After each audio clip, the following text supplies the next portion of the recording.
বগৰীবাৰীৰ খুৰঘাট টিপকাই নৈত গা ধুবলৈ গৈ সন্ধানহীন এগৰাকী 13 বছৰীয়া কিশোৰী ধুবুৰী জিলাৰ নয়াহাট আৰক্ষী চকীৰ অধীনস্থ 2 নং ভোলাৰগাঁও দ্বিতীয় খণ্ড গাঁৱৰ হাফিজুৰ ৰহমানৰ ছোৱালী হাছিনা খাতুনে টিপকাই নৈত লগৰীয়াসকলৰ সৈতে আবেলি গা ধুবলৈ গৈ সন্ধানহীন হোৱা বুলি জানিব পৰা গৈছে।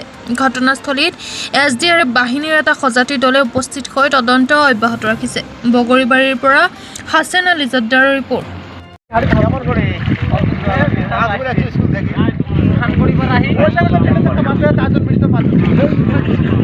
স্কুলৰ ছাত্ৰী নেকি?